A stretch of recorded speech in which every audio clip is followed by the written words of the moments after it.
Here with us at the JNS conference in the Waldorf Astoria Hotel in Jerusalem is Malcolm Hoenlein. Shalom. Shalom. Good to be with you. So you're here talking about many important topics. One of the things is the foreign support that's going into all the hate against Israel, against Jews, and you're focusing on also what happened during the Biden administration. Tell us. Discovering immense amounts of money that have been flowing over the years, over 40 years, into the universities, but even into K-12, kindergarten to 12th grade, in public schools across the country, where they are adopting curricula that are hostile to Jews, hostile to Israel, where children are taken out of kindergartens to demonstrate against Israel, where we see the teachers, Jewish teachers are finding it impossible to work in some public schools and Jewish students to go to school there.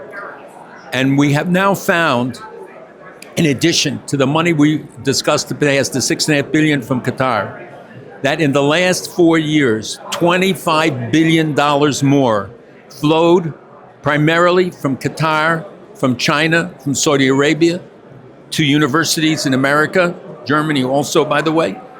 But their purpose was for propaganda, for buying into the university departments and spreading these messages. So when people ask, how can they afford to all these big demonstrations? How all of this happening simultaneously? Look at the source of money. But I'm saying in the 4 years, it doubled what happened in the 40 years before. During the Biden administration. Yes. Now, in terms of the Chinese money, why would Chinese money go to anti-Israel protests? Because it weakens America. And the Russians are interested in weakening America. And they know when you have these demonstrations, and do they care about the Palestinians? Most of these people, no. They don't demonstrate for the people who are dying in the Sudan. They don't care about Christians being persecuted in Nigeria. They don't care about the Uyghurs, only about the Jews, because this is an anti-Semitic campaign. It's an anti-Israel campaign.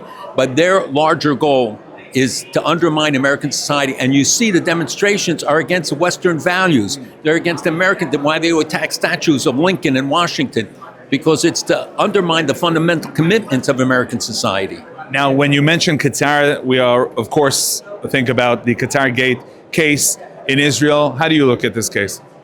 Frankly, it's not relevant to most people in the diaspora. It's too complicated here, all the politics, all the cases, everything. We hope it'll be resolved. It doesn't look nice outside, but the Qataris have been trying to buy people all throughout, all the years. And in many cases, they succeed. I hope it's not the case here. Now, finally, regarding Iran, many were hoping that, as you mentioned, the Biden administration versus the Trump administration, that this is going to be a total different ballgame. But now people are afraid as we hear the different statements about we want a peace deal, we want negotiations. I think it's too early to judge what President Trump really wants to do. He has said things that are being interpreted both ways, but he also said that he would lead the charge. And I think he understands the threat that Iran represents. We are at a unique moment.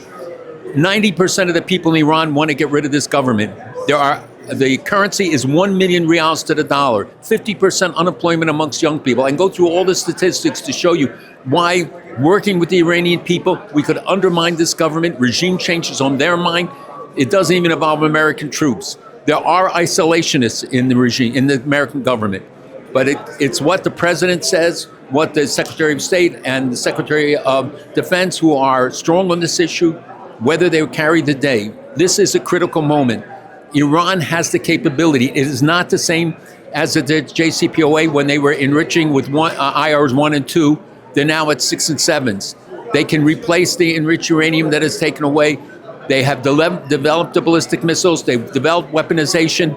This is a different game, and we have to stop Iran now. Malcolm Hoenlein, thank you very much. My pleasure.